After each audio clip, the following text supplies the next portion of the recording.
ఒకప్పుడు child actor top actors తో కలిసి స్క్రీన్ షేర్ చేశాడు. పెద్దయ్యాక మళ్ళీ పెద్ద స్క్రీన్ పై హీరో వేషం కట్టాడు. అంతేకాదు స్లోగా కెరీర్ గ్రాఫ్ ను పెంచుకుంటూ పోతున్నాడు. ఇంతకీ ఎవరా సెలబ్రిటీ అనే కదా మీ డౌట్.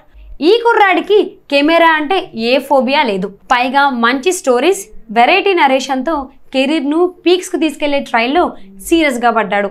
అందుకే మార్కెట్లో తనకంటూ ఓ స్పెషల్ ఇమేజ్ తెచ్చుకుని సిన్సియారిటీ చూపుతున్న యంగ్ గన్స్ లో ఒకటిగా అప్పుడే లిస్ట్ లో తన పేరు చేర్చేసుకున్నాడు. ఆ చిన్నోడు తొడగొట్టడం సూపర్ డూపర్ హిట్. నమ్మశక్యం కాకపోయినా ఇది నిజం. ఇంద్రసేనారెడ్డి సినిమాలో బాలనటుడు తేజ్ సజ్జా. లేటెస్ట్ గా అద్భుతం సినిమాలో అందరికంటే ఎక్కువ మార్కులు కొట్టేసింది. ఎందుకంటే అంత ఎఫర్ట్ చూపిన ఆ కుర్రాడికి ఆ మాత్రం క్రెడిట్ ఇవ్వాల్సిందే. ఈ పాటికే మీకు అర్థమైంది కదా, ఇదంతా కుర్ర హీరో తేజ సజ్జా గురించి. తేజ సజ్జాపై మీకు తెలియని ఇంట్రెస్టింగ్ విషయాలను మోసుకొచ్చాను. అవేంటో చూసేయండి. బాలనటుడిగా కెరీర్ మొదలుపెట్టిన తేజ్ సజ్జా చూడాలని ఉంది సినిమాతో తెరంగేట్రం చేశాడు.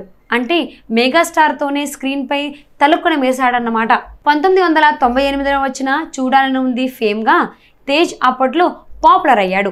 ఇక ఆ తర్వాత బిజీ బేబీ యాక్టర్గా కంటిన్యూ అయ్యాడు. రాజకుమారుడు, కలిసుందాంరా, యువరాజు, బాచి, సర్దుకుపోదాం రండి, ఆకాశ వీధిలో, ఇంద్ర, గంగోత్రి, ఠాగూర్, సాంబా, అడవి రాముడు, బాలు, ఛత్రపతి, శ్రీరామదాసు, లక్ష్మి, బాస్ వంటి సినిమాల్లో లీడ్ చైల్డ్ యాక్టర్గా అందరినీ మెప్పించాడు తేజ్ సజ్జా.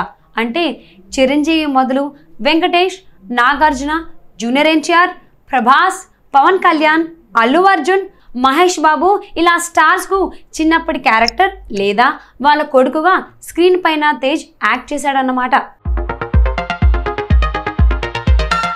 ఆ తర్వాత ఓబేబీ సినిమాతో హీరోగా మారాడు. 2019లో వచ్చిన ఈ సినిమా పెద్ద హిట్ మూవీ. లేడీ ఓరియంటెడ్ మూవీగా తెరకెక్కిన లక్ష్మి, సమంతతో పాటు ఇతను యాక్ట్ చేశాడు. తేజ్ సజ్జాకు హీరోగా ఇది ఫస్ట్ మూవీనే. కానీ ఇందులో హీరో కాదు, కానీ కొంచెం సెకండ్ లీడ్ లాంటి క్యారెక్టర్ అయినా బాగానే యాక్ట్ చేశాడు. సినిమాలో స్క్రీన్ టైం కూడా తేజ్కు బాగానే దొరికింది. అంతే ఇండస్ట్రీలో ఎస్టాబ్లిష్ అయ్యాడు. ఇక ఫిలిం కెరీర్ స్టార్ట్ అయిందన్నమాట. అది కూడా చైల్డ్ యాక్టర్ నుంచి సెకండ్ ఇన్నింగ్స్లో హీరోగా యాక్షన్ స్టార్ట్ చేశాడు. ఆ తర్వాత జాంబీ రెడ్డితో 2020లో సందడి చేశాడు. నిజానికి ఈ సినిమా కూడా బాగానే ప్రశంసలు దక్కించుకుంది. మంచి ప్రయోగంగా డైరెక్టర్కు పేరు తెచ్చింది జాంబీ రెడ్డి మూవీ. ఇందులో తేజ్ సజ్జా బాగా నటించాడని పాపులారిటీ వచ్చింది. హీరోగా తేజ్కు కొంచెం బేస్ తెచ్చింది జాంబీ రెడ్డి అనే చెప్పాలి. ఆ తర్వాత తేజ సజ్జా ఇష్క్ మూవీ రిలీజ్ అయింది. ఈ ఇయర్లో వచ్చిన ఇష్క్ పెద్దగా బిజినెస్ చేయలేదు, కానీ ఓకే అనిపించుకుంది.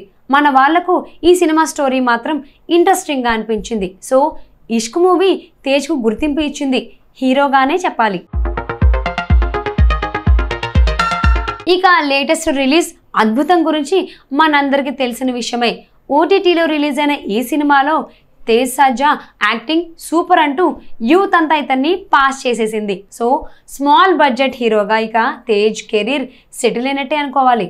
ముఖ్యంగా ఫిలిమ్స్ ఎంపిక, జోనర్ వంటి విషయాల్లో తేజ్ తీసుకుంటున్న స్పెషల్ కేర్ అతన్ని యూత్కు దగ్గర చేసింది.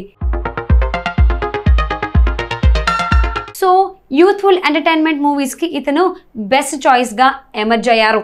రొటీన్ స్టోరీలతో విసిగించిన డైనమిక్ హీరో అయిన ఇతని చేతిలో ఇప్పుడు 3 కొత్త సినిమాలు ఉన్నాయి. అంటే అప్పుడే పెద్ద బ్యానర్లో బిజీ హీరోగా మారాడన్నమాట. 2 ఏళ్ల వయసులోనే కెమెరా ముందు యాక్ట్ చేసిన బార్న్ యాక్టర్ అయిన ఈయనకు మంచి ఈజ్ ఉంది. ఇదండి 20 ఏళ్లకు పైగా యాక్టింగ్ ఎక్స్పీరియన్స్ ఉన్న Tej Sajja story. Next week real star reel టాక్స్లో మళ్ళీ కలుసుకుందాం. ఇంతవరకు చూస్తూనే ఉండండి సిటీ విజన్.